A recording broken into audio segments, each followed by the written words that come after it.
Boa noite, galera! Sejam bem-vindos para mais um estudo de aborto à luz do Espiritismo. Esse assunto tão importante que precisa ser abordado para que a gente tenha uma compreensão mais ampla das consequências desse ato em relação não só à mulher, mas a todos os envolvidos.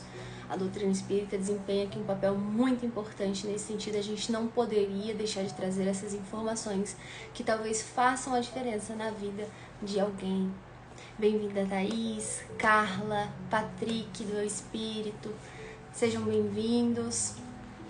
A gente entrou aí pontualzinho, na verdade com 1 minuto de atraso, e para que a gente não perca tempo do nosso estudo, que geralmente o tempo corre contra nós, é impressionante como passa rápido, vamos à nossa prece, e aí os nossos amigos vão entrando ao longo desse tempo. Boa noite, Sidneia, bem-vinda. Lembrando então, pessoal, antes da gente ir para a prece, que nós estamos tomando como base este livro, O que dizem os espíritos sobre o aborto, é da FEB e é um compilado. Eles trouxeram várias informações trazidas pela doutrina espírita nas mais variadas fontes, compiladas aqui para nós. Então tem a parte informativa, tem a parte de passagens em livros psicografados pelo Divaldo, pelo Chico, entre outros, trazendo episódios, né, de pessoas que praticaram o estupro, o que aconteceram com elas no plano espiritual ou aqui em vida, as consequências, ou para outras existências. É muito importante e hoje nós vamos estar tratando de 2 passagens em 2 livros, um do Chico e outro do Divaldo, sobre o tema. E vamos ver o que a gente consegue aprender sobre isso. Então, me avisem aí da música, do ventilador, se estiver atrapalhando em algum momento, beleza? Botei uma musiquinha aqui de fundo. E vamos fazer a nossa prece. Eu convido a quem se sentir mais à vontade a fechar os olhos, respirar fundo e permitir que neste momento a espiritualidade haja sobre nós com passes, reequilibrando nosso organismo, fortalecendo nosso espírito, clareando nossas ideias, nos dando sabedoria para conseguir enxergar nas entrelinhas, apreender esses ensinamentos tão importantes, sermos bons instrumentos. Te agradecemos, Pai, por esta oportunidade de estudo, de reflexão. Te pedimos que este estudo possa chegar a todos aqueles que necessitam, evitar consequências maiores para irmãos nossos, ligados aqui com os nossos irmãos desencarnados que porventura tenham sido abortados, assim como mãezinhas desencarnadas também, que talvez tenham optado por este caminho. Pedimos que chegue até eles o teu amor, Pai, compreensão, auxílio, acolhimento, para que a culpa ou o ódio não destruam algo que pode ser reconstruído. Que eles possam receber as tuas bênçãos, se fortalecerem nesses processos que não são fáceis. Pedimos também pelos nossos irmãos encarnados envolvidos em situações como essas, que possam ser esclarecidos e intuídos para o bem e repensem, escolham outros caminhos, o aborto não. E é assim que pedimos permissão para dar início a este estudo, dando-te graças, Pai, e dando graças ao Mestre Jesus. Que assim seja. Felipe, bem-vindo, boa noite, João. E vamos lá, continuar da onde a gente parou. Nós vamos para o ponto: que direitos humanos tem um ser assassinado por aborto? E aqui nós vamos mostrar algumas práticas de aborto e como elas são realizadas. Porque às vezes nós não temos conhecimento do requinte de crueldade que existe por trás dessas práticas de aborto. Então ele começa dizendo assim: práticas utilizadas normalmente em hospitais. A opção das drogas, que é por via oral ou injetadas. E o que elas fazem? São indutoras da contração uterina. Então a mulher, antes da hora, vai começar a sentir essas contrações. E aqui ela dá alguns nomes que não vêm ao caso. No filme que eu indiquei para vocês na live anterior, se vocês forem lá no feed ou forem no YouTube, no vídeo anterior da parte 3, vocês vão ver na descrição, na legenda, o nome do filme, porque agora ele não me vem à cabeça. Mas é um filme baseado em fatos reais e ele traz a história de uma mulher que um dos abortos que ela fez foi dessa forma. Ela tomou um remédio que foi dado para ela numa clínica lá nos Estados Unidos, lá já legalizado, então de uma forma assim supostamente mais segura. Deram esses remédios para ela e as informações que passaram para ela é que seria super tranquilo, que ela ia sentir apenas umas cólicazinhas, como se fossem cólicas menstruais, teria um sangramento grande, mas nada demais, e que depois tudo estaria resolvido.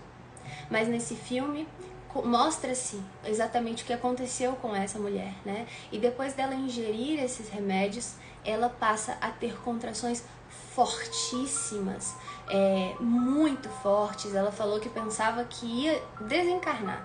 Ela foi pro banheiro e ela sangrou por mais de 48 horas. Ela disse que conseguia perceber os pedaços saindo, não era só sangue, era um sangue coagulado, porque eram pedaços daquele bebê saindo no box. Quando ela sentou na privada, ela ficou jogada no chão do banheiro, sangrando sozinha, sem poder recorrer a ninguém, passando por horrores com aquele medicamento. Então não é uma coisa tranquila que pode parecer, além do que foi provocado naquela vida, que já era a vida, que já havia um espírito ligado e que, portanto, estava sentindo todos os horrores consequentes daqueles remédios. Uma outra forma do aborto é nos processos mecânicos que acontecem no primeiro trimestre da gravidez, que seriam a curetagem, a sucção e pinças. Nós também, na parte 3, falamos sobre essa sucção, exemplificamos como ela acontece e como eles furam, né, a parede uterina, chegam aonde está aquele bebezinho em formação, sugam partes do seu corpo até deixar a cabeça, e a cabeça, por ser grande, eles precisam trazer uma pinça e esmagar a cabeça para depois sim poder tirar o resto que sobrou. É horrível, e o bebê nesse momento ele se mexe, ele fica agitado e ele abre a boca como se ele estivesse gritando e pedindo por socorro. É daí que vem o nome do documentário, O Grito Silencioso, que eu indiquei para vocês na parte 3. Não deixem de assistir, lá a gente trouxe informações preciosíssimas e importantíssimas. Uma outra forma seria a microcesárea, que é numa gestação acima de 3 meses. O bebê já está num determinado tamanho que não é possível, às vezes, fazer daquelas outras formas. Assim, eles tiram cirurgicamente o feto. O corpinho abortado não vai ficar para nada, não vai ser enterrado, ele vai servir para experiências. Ele vai fornecer matéria-prima orgânica para laboratórios, ou então ele às vezes sai com vida e eles afogam esse bebezinho numa bacia com água. A maioria das mães, quando se submetem a procedimentos para abortar, não sabem como vai ser. Geralmente elas chegam e não querem saber dos detalhes, porque elas sabem que não vão dar conta, que se elas souberem é capaz delas desistirem. E muito não é falado justamente para evitar que elas desistam, porque tem muita grana envolvida, como nós pudemos ver nos documentários que eu indiquei para vocês na parte 3. Não deixem de ver. Mas é muita grana envolvida. Então, nem a clínica quer especificar como está sendo feito, nem a mãe quer saber muito. Eles não deixam que a mãe veja o seu filho no ultrassom, falam para ela que vai ser rápido, que vai ser indolor, que quando ela perceber tudo já passou. E o que nós vimos é o contrário, né? Casos ali de hemorragia, mesmo em clínicas legalizadas, pessoas que morreram e essas mortes foram ocultadas. Eles não podem pedir reforço assim de ambulâncias nem de ajuda, porque eles não querem criar alarde de que mesmo em clínicas legalizadas há essa exposição ao risco de forma abrangente. E também nós vamos ver então que quando a mãe está passando por esses procedimentos, se ela soubesse, né, se ela soubesse que seria dessa forma, muitas vezes ela deixaria de fazer. Esse é o nosso intuito aqui, de mostrar essas formas, entendermos a crueldade que isso é com aqueles bebezinhos e que são descartados muitas vezes lá nos Estados Unidos em lixos comuns. Aqui nós vamos ver que também tem outras práticas utilizadas por curiosos ou métodos caseiros. O traumatismo, que é a introdução de metades de tesouras pela vagina para que cheguem até o bebê e o matem, o assassinem dessa forma. Com cabides, com talos de mamona, que aí vai ter uma dilatação, uma curetagem, uma punção. Também fazem pancadas contundentes na própria barriga, choques e outros métodos indescritíveis.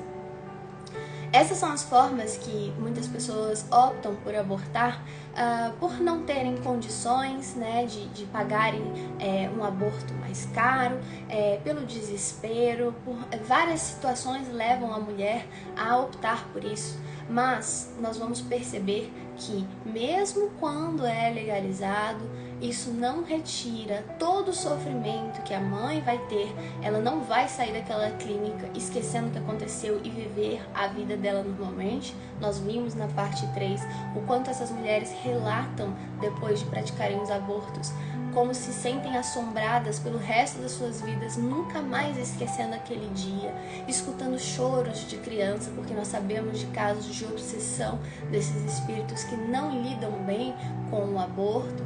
Elas se sentem mal, então acabam desenvolvendo depressões, pensamentos suicidas, enfim, isso traz consequências incalculáveis, imensuráveis, e que então mostra que o aborto não é e nunca será a solução do problema.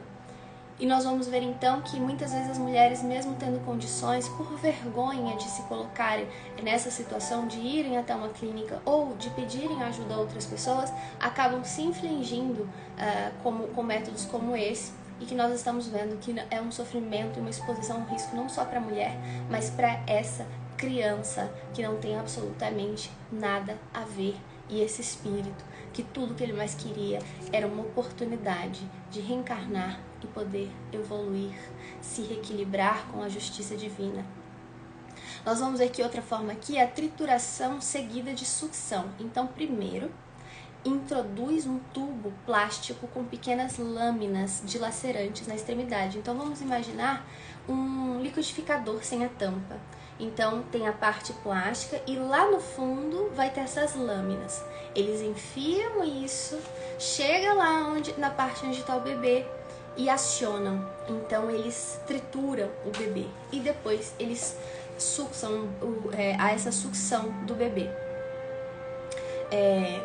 Há também, a Daiane tá falando, boa noite, livro Berços Vazios é um livro espírita e explana muito bem sobre o assunto. Muito bom, Daiane, obrigada aí pela sugestão, anotem, leiam, eu também vou procurar, porque a gente tem que se informar e saber das devastadoras consequências do ato do aborto.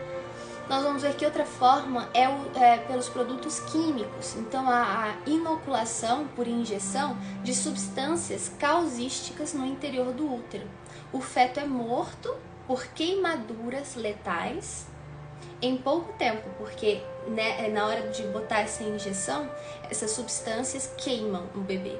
Então, ele é morto por queimaduras letais e em pouco tempo a mãe frequentemente adquire esterilidade total, ela fica estéril depois disso.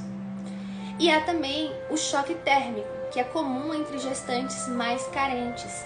Elas imergem a barriga em água bem quente ou aplicam bolsas de água quente ou gelada diretamente sobre o abdômen. Então nós estamos vendo o requinte de crueldade nessas mais diversas formas de abortar. É uma vida, é um ser humano, é um espírito que está ali ligado.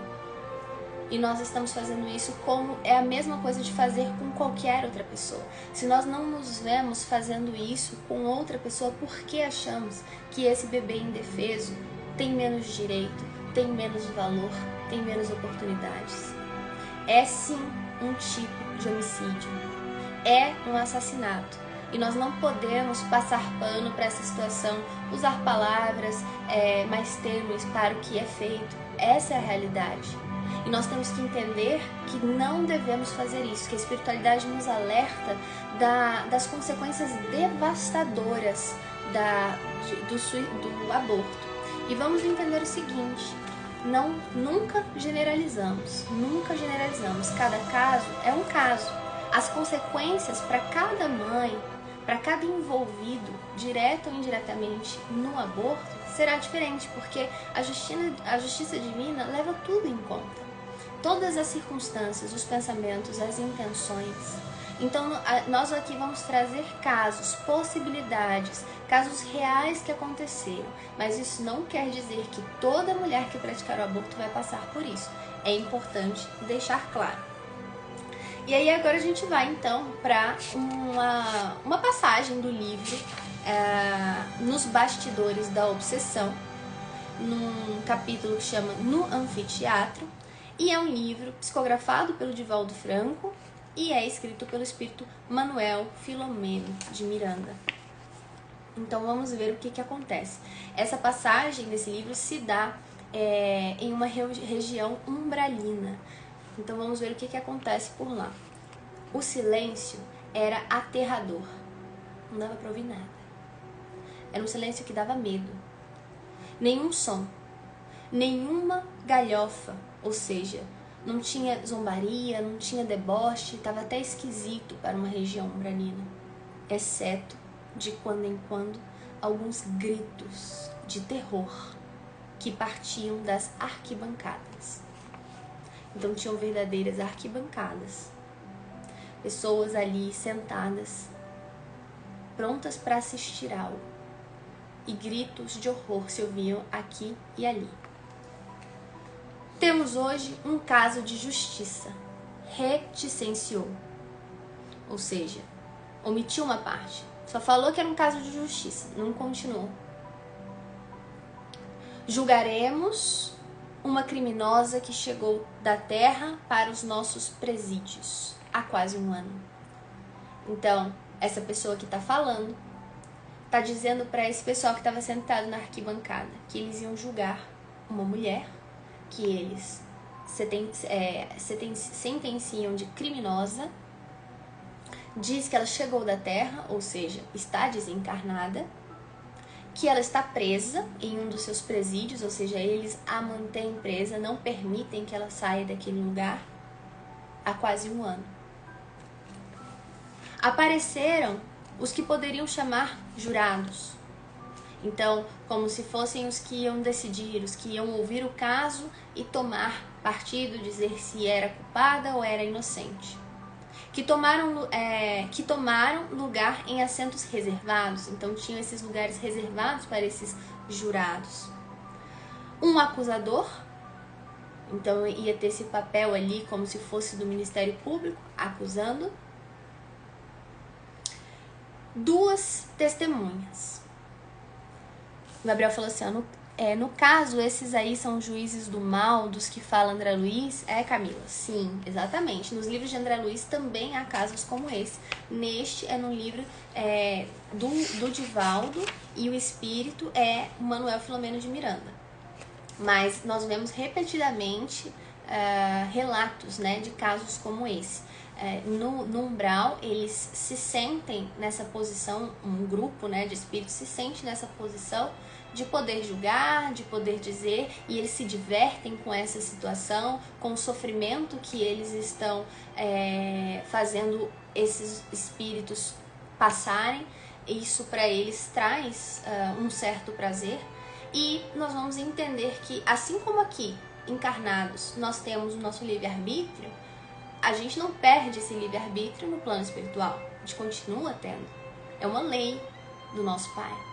Então, esses que se encontram nessas regiões umbralinas, que são criadas pelas mentes de todos aqueles que são atraídos para esse lugar, porque todos vibram numa sintonia parecida, eles têm o livre-arbítrio. E lá eles fazem muita maldade. E a gente pode se perguntar assim, mas por quê, né? Como que isso é permitido? Por que não fazem nada? E aí nós vamos lembrar também de outra lei, que é a lei de causa e efeito, ação e consequência. Todos os que estão ali foram atraídos pela sua própria sintonia. Eles não foram levados, eles não foram obrigados, eles foram atraídos. Eles também, por estarem vibrando numa sintonia, muitas vezes se colocam mais fáceis de serem pegos por esses espíritos, né? Por causa da sua sintonia. Eles abrem brechas. E é assim que eles conseguem ter contato e muitas vezes levá-los. Nós vamos ver que nesse caso aqui, a mulher, ela foi levada do cemitério. Eles levaram ela do cemitério, porque ela já estava ali no cemitério nesse estado de confusão e de muita culpa pelo que havia feito. E de ter que lidar com as consequências, como a Carla está falando, pela vibração, exatamente. Então, por que a espiritualidade maior permite? Porque eles têm o livre-arbítrio, ninguém está ali injustamente, né? Ninguém não fez algo que o levasse a estar na mesma vibração que aquele lugar e aquelas pessoas. Claro que lá existem uns que estão em vibrações ainda piores, porém, basta uma vibração ruim para dar brecha para essa ação desses espíritos. E a justiça divina, ela se utiliza, inclusive, do nosso livre-arbítrio mal utilizado. Então, às vezes as pessoas precisam passar por uma situação de reajuste, de educação espiritual, e a justiça divina pode se utilizar dessas ações dos malfeitores como já parte dessa reeducação. Isso não quer dizer que esses malfeitores estão ajudando a justiça divina e, portanto, não serão punidos pelos seus atos. Não, porque o bem sempre vai acontecer, a justiça sempre vai se dar e o nosso Pai não precisa de soldados, de justiceiros. Ele não precisa que sejamos nós os designados para fazer a justiça em seu nome, fazendo mal ao nosso próximo, ao nosso semelhante.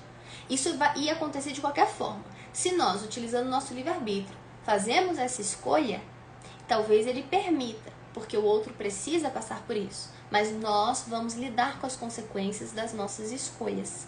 E assim estamos acumulando mais débitos. Logo, esses espíritos que estavam fazendo esse verdadeiro julgamento lá no umbral, o mal que eles estavam fazendo para essa irmã vai trazer consequência para os seus espíritos. São mais débitos que eles estão acumulando lá no plano espiritual. Aí, deixa eu ver aqui o comentário do Gabriel antes que eu perca. Ele falou assim: eles se aproveitam dos que têm a consciência pesada e se sentem poderosos. Perfeito. E sobre aquilo que você falou antes de Deus levar tudo em conta, os pais também têm que pensar antes de sugerir um aborto, porque eles também são culpados, sim. E a gente falou isso no início do nosso estudo, lá na parte 1, parte 2, mostrando que todos os que estão envolvidos, direto ou indiretamente no aborto, levam a sua parcela de culpa. Até mesmo amigos, qualquer um que tenha sugerido, que tenha apoiado, que tenha levado a pessoa até a clínica, qualquer ato que nós tenhamos para colaborar, para ajudar, para incentivar a pessoa a abortar, nós estamos também ali naquele momento criando débitos, né? Porque estamos colaborando para esse verdadeiro assassínio. O padre falou assim, diante do aborto em delineamento, procura pensar em termos de amor e o amor te dirá qual é a melhor atitude a tomar em relação ao filhinho em formação, conforme os teus genitores fizeram contigo, permitindo-te renascer. A gente se coloca, né, no lugar e pensa, e se tivesse sido eu o abortado? E se tivesse sido eu que não teve a oportunidade de ter a vida que a gente tem, de ver o mundo, de rever pessoas, reencontros, reequilíbrios, reajustes? O quanto a gente já cresceu de lá pra cá? Hoje a gente pode olhar para trás e ter certeza que estamos melhores do que na nossa vida anterior. E isso é graças ao quê? É graças à oportunidade que a gente teve de estar aqui reencarnados. Aí vamos lá. Ele falou assim que tinham 2 testemunhas. Aí olhem só, as testemunhas eram espíritos abortados por essa mulher. Eles já se encontravam ali no plano espiritual, e nós vamos ver em que condições eles estavam por causa do aborto, e eles foram selecionados para serem as testemunhas nesse verdadeiro julgamento dessa mulher que abortou. Uma delas, de lamentável aspecto lacerado, ou seja, estava toda cortada essa testemunha. Cortes profundos, irregulares, assimétricos. E por quê? Nós vamos ver mais adiante. A outra era apenas uma pasta uniforme. Porque nós temos a tendência de imaginar o espírito sempre no formato humano. O nosso espírito, ele não tem forma. Na verdade, o que dá forma é o perispírito, que é essa camada que tem entre o nosso corpo e o nosso espírito. E ele vai conosco, porque ele é semimaterial. O nosso perispírito, ele sofre danos de acordo com as nossas escolhas em vida e também no plano espiritual. Então ele é moldável, ele é como se fosse uma massinha e ele pode tomar várias formas. Então, às vezes, dependendo do estado do espírito, quando ele está muito desequilibrado, é possível que esse espírito, o perispírito dele, tenha formas, às vezes, irreconhecíveis. A gente não consegue nem atribuir do que forma aquilo tem. Tem alguns que viram os ovoides, não sei se vocês já ouviram falar, a gente chama de ovoide por causa do formato, e que são utilizados às vezes como se fossem verdadeiros microchips ou vírus que são implantados em outras pessoas, e eles colocam um espírito que está nesse formato, com o seu espírito deformado, o seu perispírito deformado, em outras pessoas, em outros lugares, para fazer o mal. Aquele espírito já não se reconhece como um indivíduo, como um ser individualizado. Ele já não tem mais essa consciência, ele não consegue mais raciocinar. Aquilo é reversível, mas leva muito tempo. É nesse sentido que nós vemos muitos casos de abortos espontâneos por má formação do feto. E por que isso acontece? Porque aquele espírito estava, às vezes, nesse formato desfigurado, e ele ainda não consegue ficar os 9 meses dentro do útero crescendo normalmente, porque ele ainda não tem capacidade de ocupar um corpo perfeito. Ele precisa passar por várias fases onde ele vai ir se refazendo enquanto perispírito, para depois sim conseguir passar por uma gestação completa. Então, um dos casos de aborto espontâneo é esse. É de um espírito que ainda não dá conta de ir até o final. Porém, é preciosíssimo para ele essa experiência de passar ali, seja o tempo que for, mesmo que seja 1 mês, que sejam 20 dias, que sejam 3 dias, não importa quanto tempo. Aquilo fez diferença na recuperação daquele espírito. E nós, que sempre temos um vínculo com aquele espírito, se soubéssemos o favor, a ajuda que está sendo, lamentaríamos menos, entenderíamos que faz parte de um processo. É lógico que dói dizer até logo. A gente nunca está pronto para despedidas, mas faz parte na certeza de reencontros, de novas oportunidades. Muitas vezes as relações de pai, mãe, filhos se repetem várias vezes, e aí às vezes se alternam e vão se mudando, mas se a gente tem afinidade, simpatia ou necessidade, a gente acaba reencontrando e vindo juntos novamente, sem contar com os reencontros no plano espiritual. Voltando, esse outro espírito que tinha sido abortado por essa mulher estava então nesse formato de pasta, informe, ou seja, sem forma própria, perispiritual, estiolada, ou seja, definhada, que mantida numa cesta nauseante, ou seja, não tinha forma e estava dentro de uma cesta que dava náuseas, foi colocada sobre uma mesa. em destaque no centro do proscênio, ou seja, lá no centro do palco, onde eles estavam julgando essa mulher. Algemada e atada a uma corrente, jovem mulher de uns quase 35 anos, então nós estamos vendo que ela era muito jovem realmente, foi trazida, acolitada, ou seja, acompanhada por 2 guardas e conduzida ao palco da triste encenação. Era uma encenação de um julgamento, como se ele fosse real. Para ela que estava vivenciando aquilo, era real. O semblante desencarnado e a expressão de loucura deformavam-na em grande parte. Então ela não estava bem, não estava nada bem. Essa mulher que abortou, de 30 e poucos anos, estava totalmente descontrolada, desequilibrada. Ela mesma entendia, mas ao mesmo tempo não entendia o que estava acontecendo. E isso se devia ao estado em que ela estava depois de praticar os abortos, depois do seu desencarne, depois de ter passado 1 ano numa prisão no umbral criada por esses espíritos e mantida lá, sabe-se lá de quais formas. Então ela já não estava bem. Andrajosa, ou seja, esfarrapada e imunda, quase que rastejava, ela não tinha nem forças para andar, minada pela ausência de forças. O simulacro de julgamento era de certo confrangedor, tá escrito assim. A infeliz relanceou os olhos baços, ou seja, um olhar totalmente sem brilho, sem vida, várias vezes, traduzindo o quanto de sofrimento lhe invadiu o ser. Ela estava sofrendo muito, muito. Não só por esse contexto que ela estava, mas era a sua consciência que pesava. É isso que nós também sempre repetimos, que não existe inferno, não existe purgatório. O que existe é a nossa consciência nos condenando, nos culpando, nos relembrando de muitas coisas. Às vezes a gente não vai lembrar de vidas passadas, a maioria das vezes a gente não lembra. Isso é com o tempo, com a possibilidade do nosso espírito, mas a gente lembra sim da vida que a gente levou, esta vida. Quantas coisas a gente fez, quantas coisas a gente deixou de fazer, ou às vezes a gente está com uma só imagem cristalizada enquanto espírito desencarnado, que foi algo que nos marcou e que a gente não consegue sair desse looping, revivenciando aquilo. E essa vibração, que normalmente é pesada, é a que nos leva e nos mantém nesses lugares umbralinos e de fácil acesso para esses espíritos pertinazes no mal.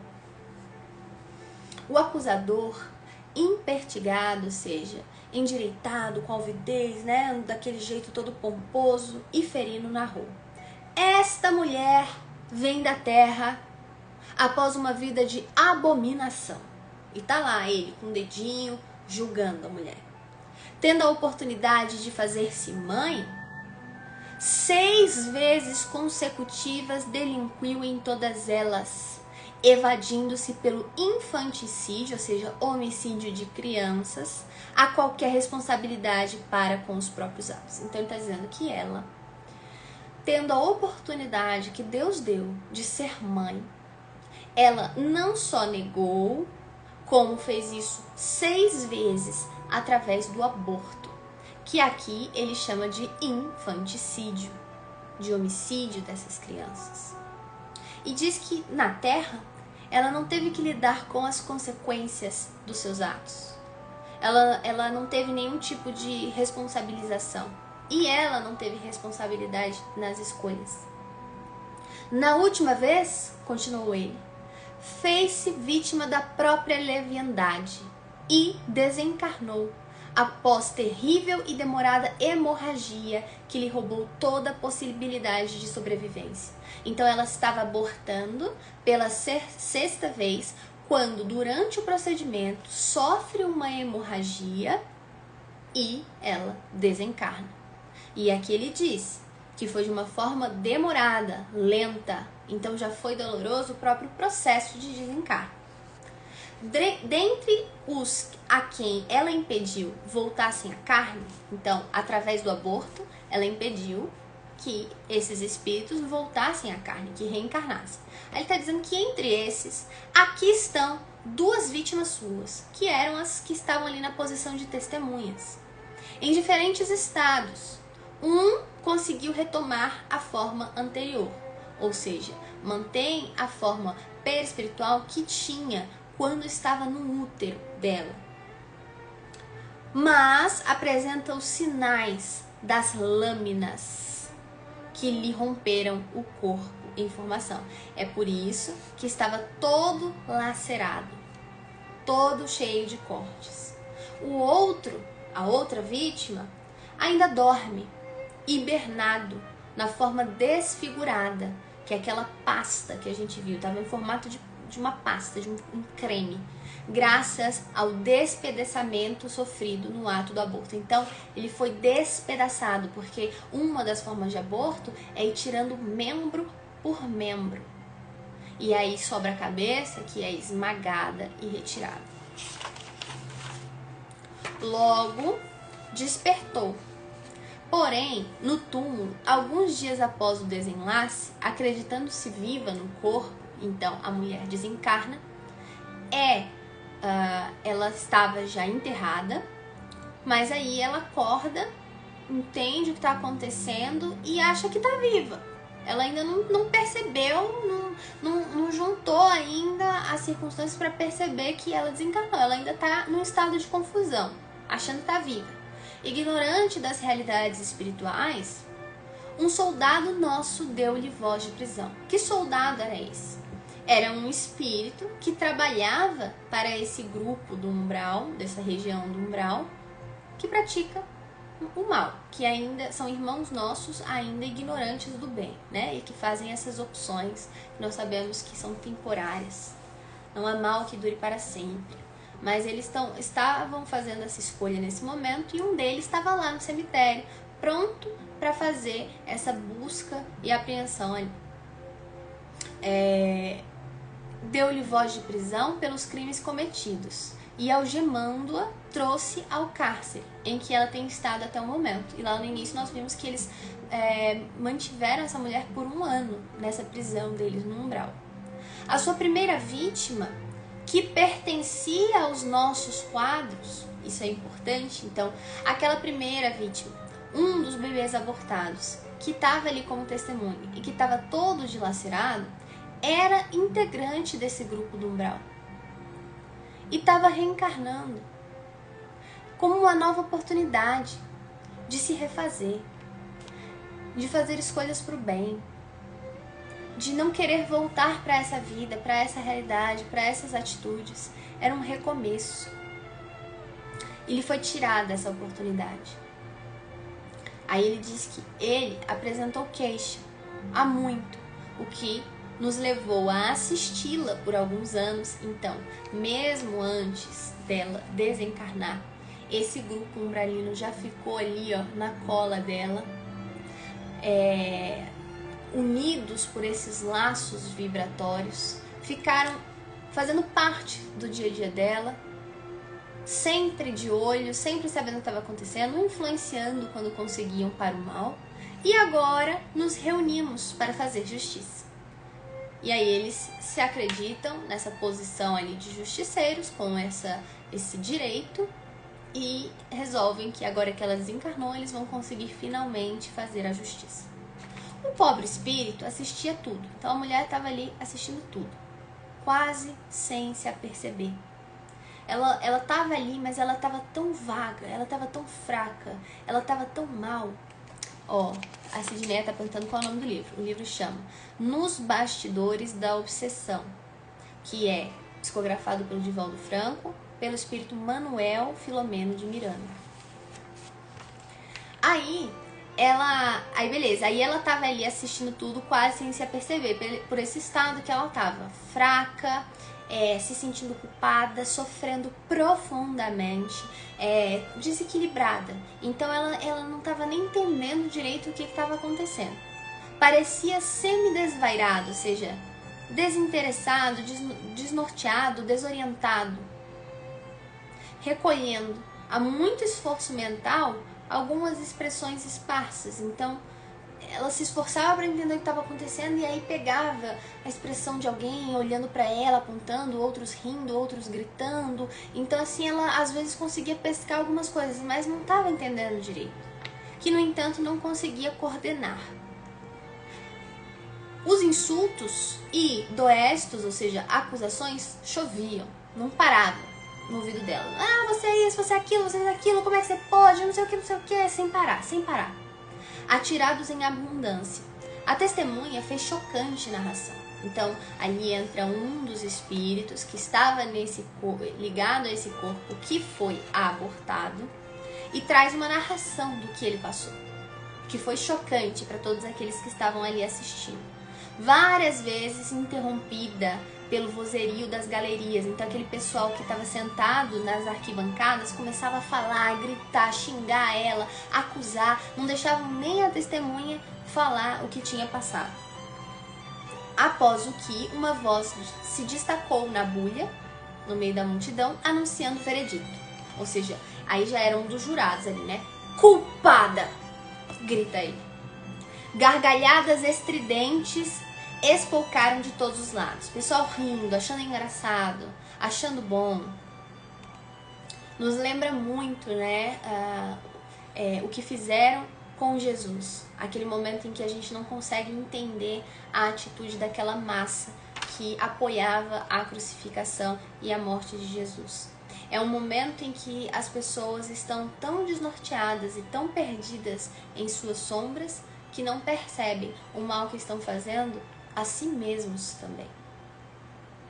O doutor Teofrastos, que era o que estava ali nessa posição de juiz, né, e que era como se fosse o chefão daquela facção ali, ergueu-se e depois de receber mesuras, ou seja, reverência dos comparsas, sentenciou: façamos com ela o que no íntimo ela sempre foi, uma loba, disse ele.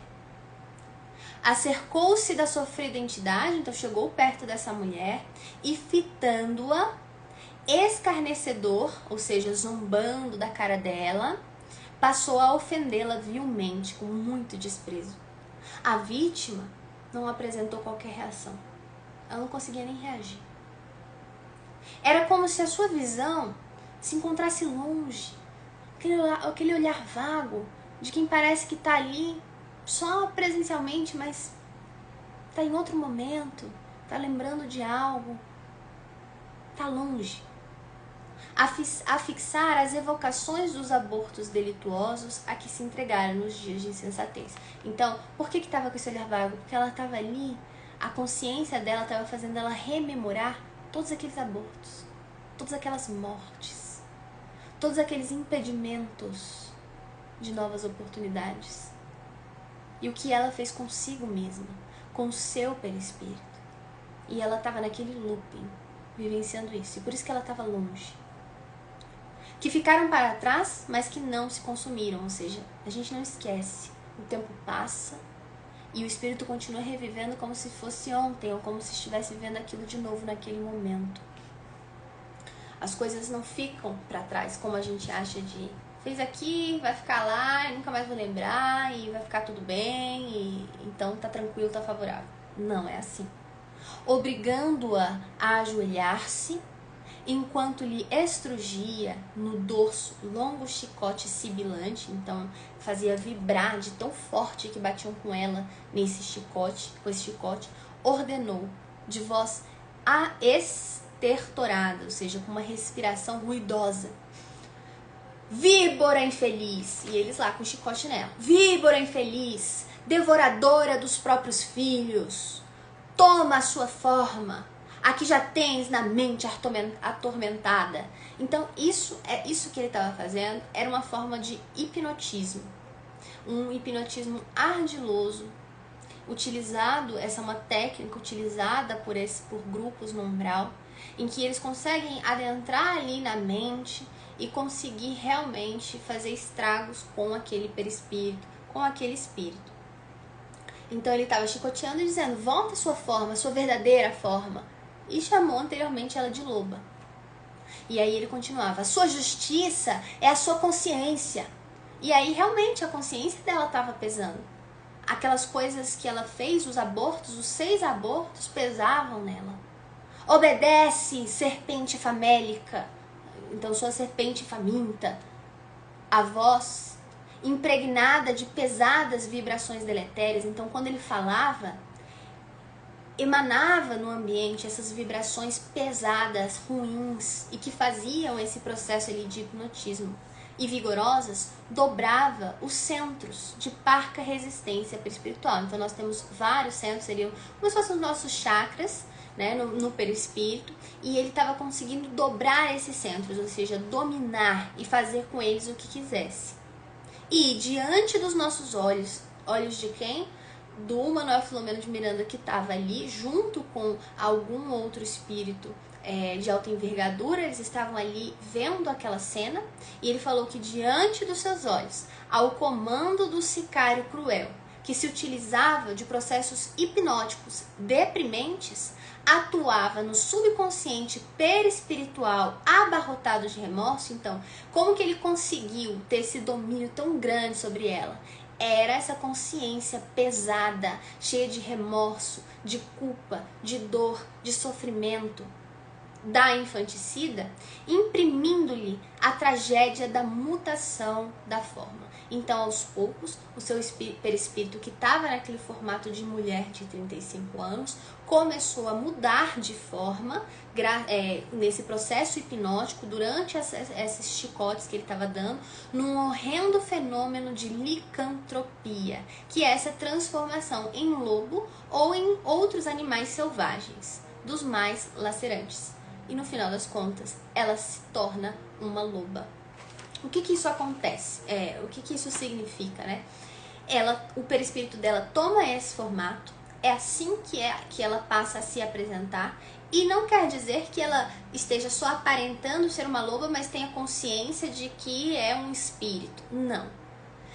Esse processo de hipnotismo, isso que eles fazem com o perispírito, faz o espírito acreditar ser aquele animal. Então, não mais fala, só uiva. E já não tem mais consciência do que está acontecendo. Age e pensa como um animal. Acredita ser um animal. A cena estranha continuou por mais alguns momentos. E o atormentado espírito da mulher lobo foi, por determinação do chefe, remetido ao interior para ser colocada em defesa do anfiteatro. Então, levaram a mulher lobo, né, que agora já era um lobo, levaram ela lá para dentro, já não estava mais ali exposta naquela arquibancada.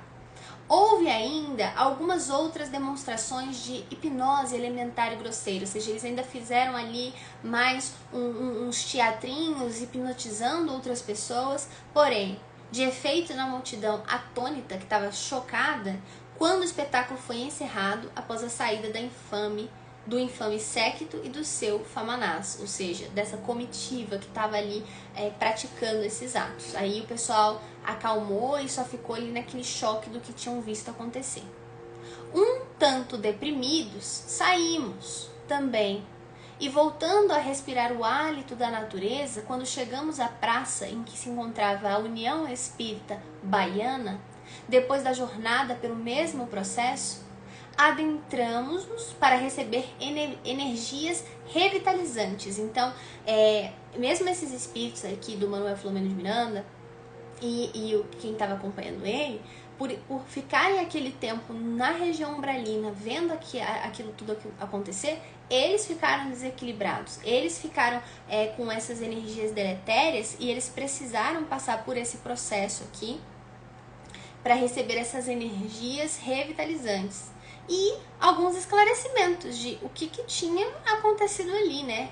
Que horror era aquele e o porquê não se meter naquele momento, não interferir e fazer algo por ela. Recompondo o círculo e carinhosamente recebidos pelos que ficaram, fomos concitados à oração, então convidados a orar naquele momento. Após o que Saturnino, empenhado em esclarecer-nos, elucidou pausado. Aparentemente, Os infelizes companheiros que mourejam no anfiteatro constituem segura organização. Então, eles são uma verdadeira organização, aqueles espíritos que estavam fazendo esse julgamento a serviço do mal. Optaram por isso. Utilizaram seu livre-arbítrio nesse sentido.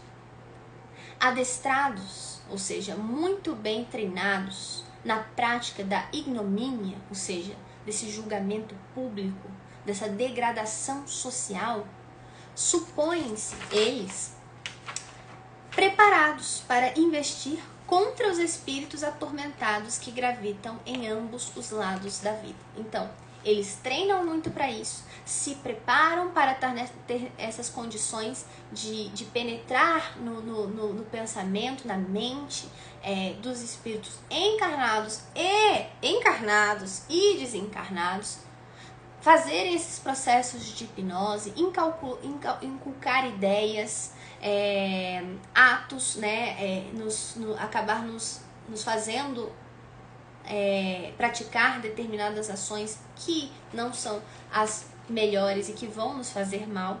Então eles acham que estão nessa posição e que têm esse direito de estar tanto no plano espiritual quanto aqui, emanados às paixões que consomem, ou seja, o que impulsiona eles? São essas paixões desregradas que eles levam de vidas anteriores, de muito ódio, de muito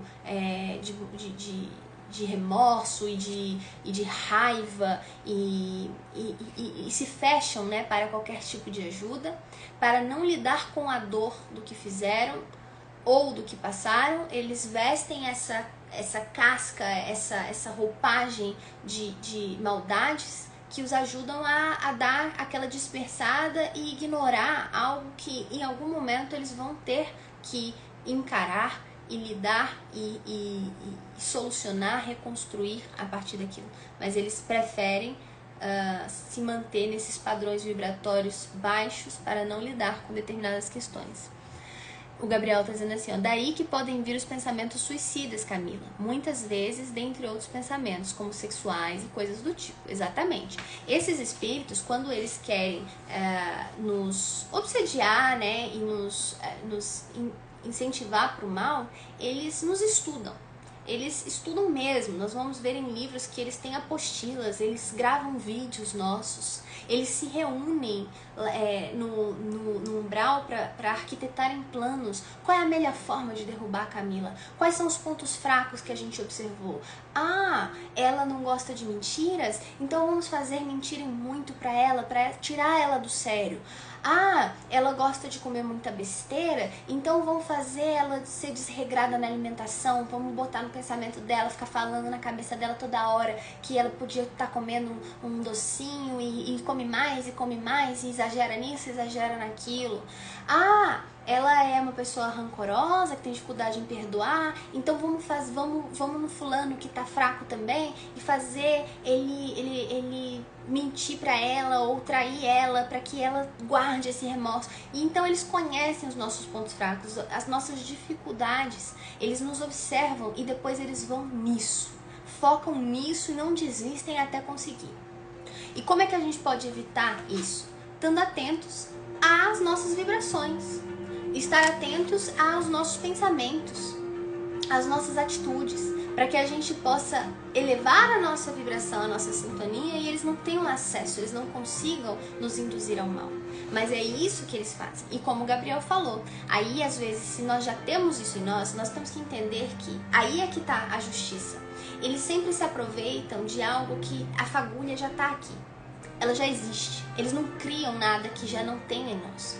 Então, pensamentos suicidas, nós já temos isso em nós. Talvez já tenhamos esse histórico de outras vidas, ou então já estávamos num quadro depressivo, já tínhamos começado a introduzir essas ideias, e eles vêm e aumentam.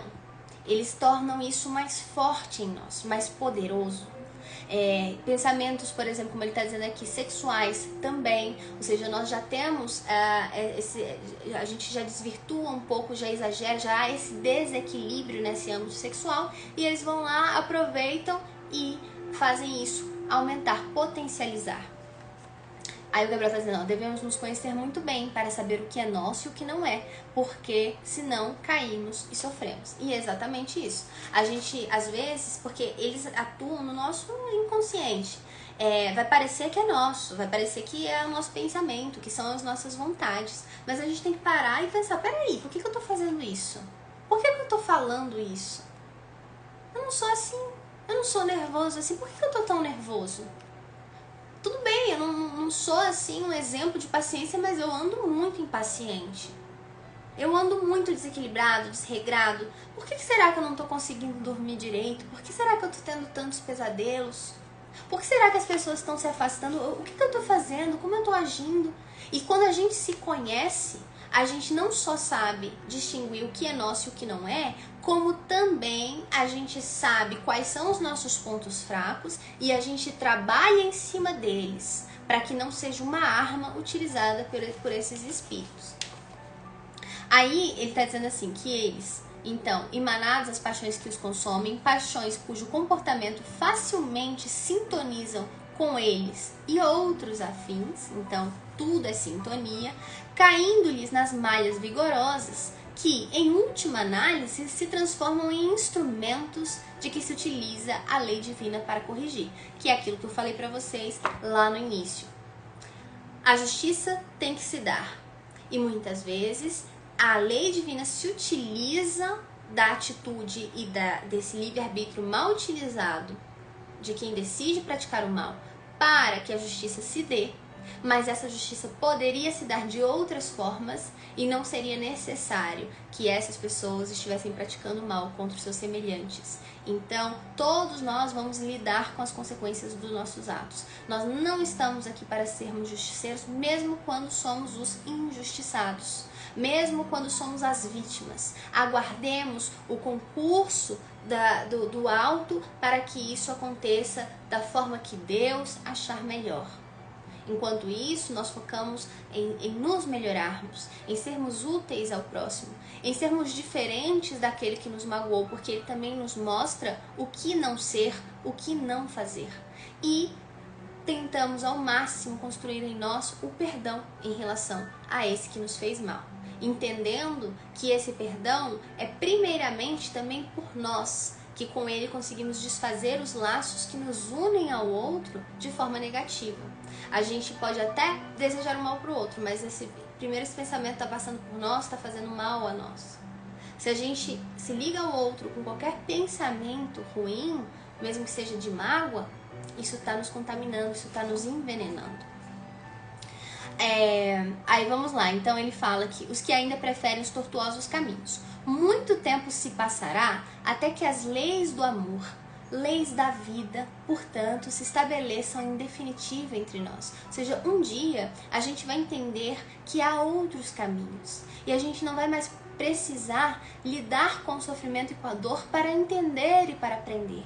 Hoje nós ainda estamos nessa situação, a gente ainda precisa disso, mas virá o tempo em que a gente vai escolher o amor e então não será mais necessário passar pela dor.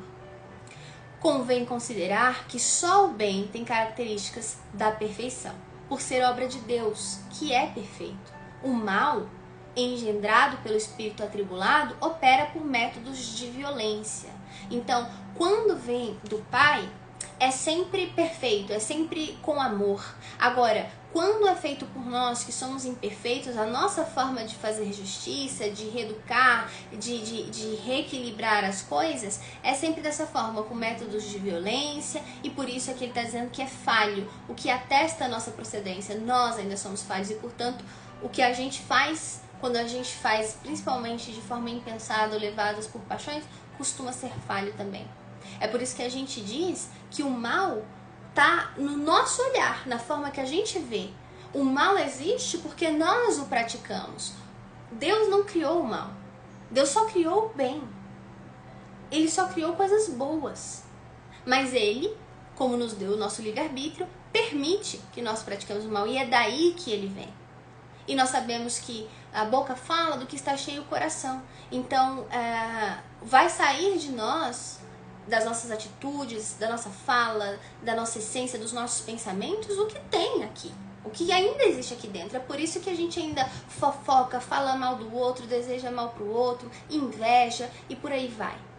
Porque o mal ainda existe em nós, ele tá aqui e nós ainda não conseguimos vencê-lo completamente. O mal que se pratica hoje é escolha nossa. Não vem de Deus, mas ele permite. Ele permite porque ele enxerga nisso um bem maior. Então vamos lá.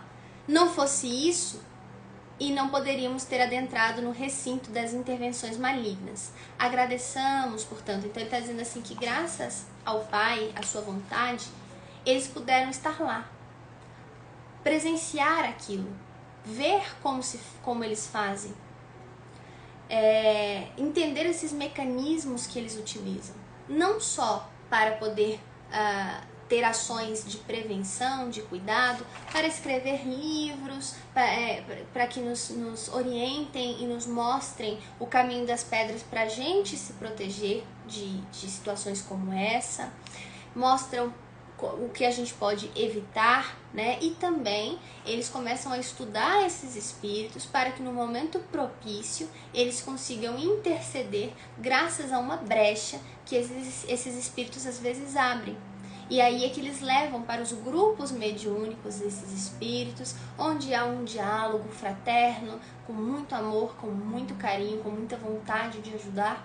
E ali, em tempos variados, alguns mais rápido e outros levam anos, eles conseguem ceder e aceitar novas chances, novas oportunidades, e reencarnar, fazer diferente, aprender, reajustar. Então ele está dizendo assim, oportunamente para prosseguir observações e tarefas, quando então o irmão Glauco desempenhará função específica junto ao nosso irmão Teofrastos. Então, esses espíritos de luz já tinham um plano ali bolado, que esse irmão aqui, Glauco, iria, de alguma forma que eles não contam aqui, interceder e conseguir ajudar esse irmão Teofrastos, que era aquele que estava na posição de juiz e que era o líder daquela organização. Então nós vemos vários grupos mediúnicos que lidam com esses líderes. E o que se consegue quando você consegue abrir o amolecer o coração desses nossos irmãos? Como eles são os líderes, se eles resolvem abrir mão daquelas atitudes, daquela postura, com isso a gente tem mais fácil acesso a todos aqueles que o seguem.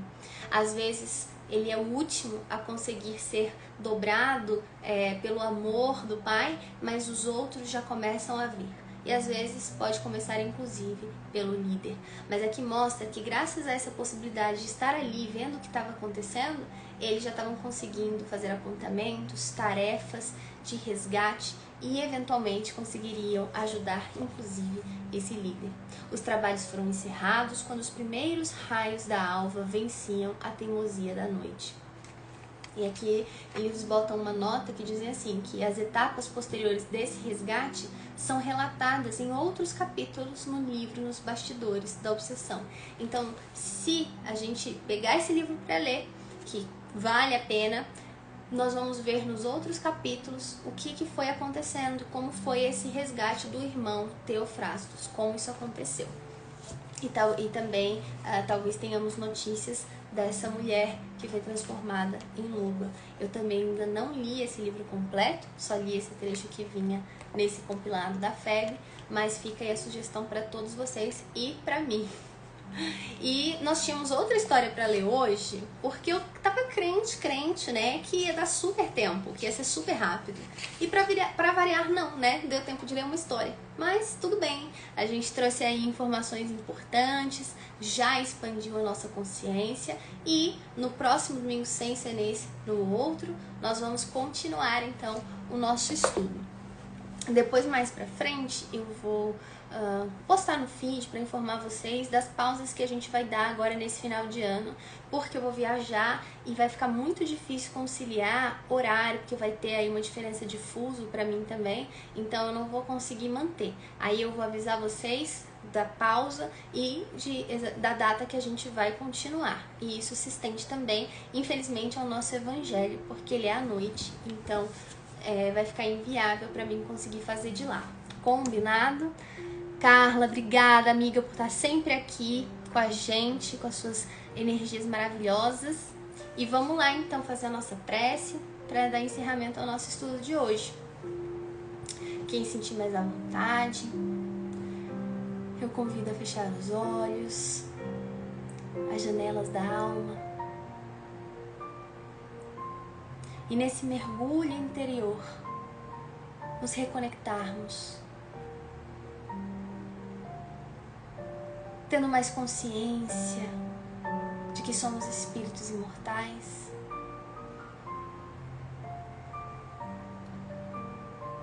de que temos um Pai amoroso, justo, misericordioso, fonte inesgotável de paz, de bondade, e que se encontra em tudo, tá aqui agora, nós estamos mergulhados nele. Permitamos sentir esse amor, que penetre cada fibra do nosso ser. Ao nos sentirmos amados, nós nos fortalecemos, porque percebemos que esse Pai, apesar de enxergar todas as nossas fraquezas, todas as nossas deficiências, nos ama. Você nos ama, Pai. Você não desiste de nós. Você nos incentiva todos os dias, a cada segundo, porque sabe do nosso potencial, sabe aonde vamos chegar, e o tempo não te importa.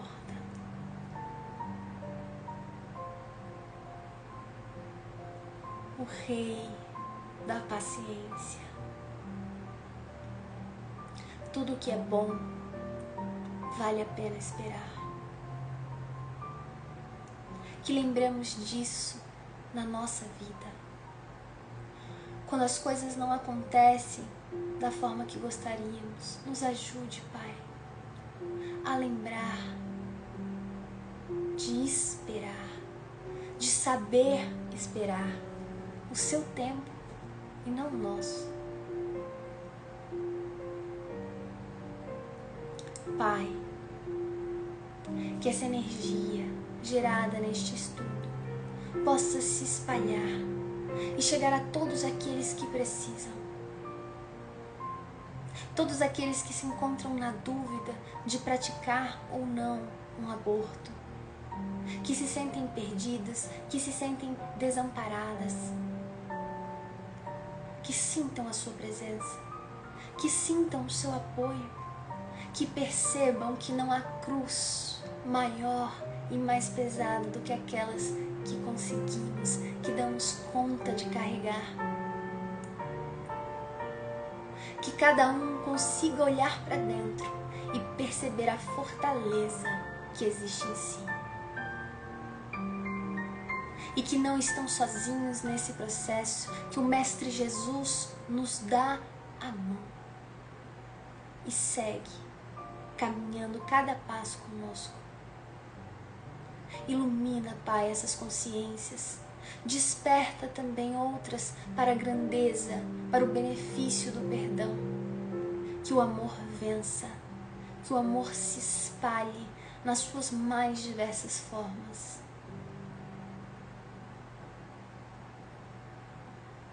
Pai, se for da sua vontade, que possamos estar reunidos novamente no próximo estudo. Abençoa-nos. Que assim seja. E foi isso, pessoal. Esse foi o nosso estudo de hoje. Gratidão imensa a vocês que participaram, os que ficaram um pouquinho, os que ficaram até o final, aos que vão estar assistindo isso aqui depois. Muito obrigada. E vamos juntos, estamos aprendendo juntos, entendendo que não estamos aqui para julgar absolutamente ninguém. A gente não julga, a gente não condena, a gente esclarece, para que isso possa evitar reincidências, evitar que se faça, para que isso sirva talvez de conselho para alguém que vamos dar próximo a nós, numa situação que talvez a gente se encontre. E caso alguém que esteja assistindo isto tenha praticado o aborto, não se sinta perdido e achando que agora vai ter que lidar com essas terríveis consequências e deixe isso te abater, te desanimar. Todos os dias em que nós continuamos aqui são novas oportunidades de começar a fazer diferente, de começar a lidar com o que se fez, pegar esse aprendizado para ainda mais sermos, sentirmos, espalharmos amor. Haverá sempre novas oportunidades. A vida se renova a cada segundo. E nós podemos construir, como dizia Chico, embora eu não possa voltar lá atrás e fazer um novo começo, eu posso começar agora e fazer um novo final. Então, o passado, ele não nos determina. O passado não diz quem nós seremos para sempre. É uma fase que nós tivemos e nós podemos começar a mudança de novos ciclos hoje. Se ainda estamos aqui, é porque o Pai está nos dando mais tempo, novas oportunidades, saibamos aproveitá-las. Vamos nos colocar à disposição da espiritualidade para ter essa intuição e sentir o que podemos fazer, onde podemos ser úteis, como podemos começar a reequilibrar as coisas.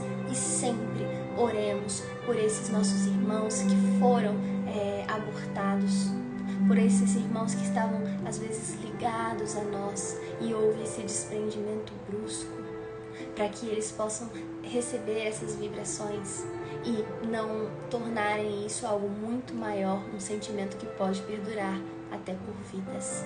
Façamos hoje, não deixemos para amanhã. E é isso, um grande beijo, que Jesus abençoe todos vocês e até o próximo estudo.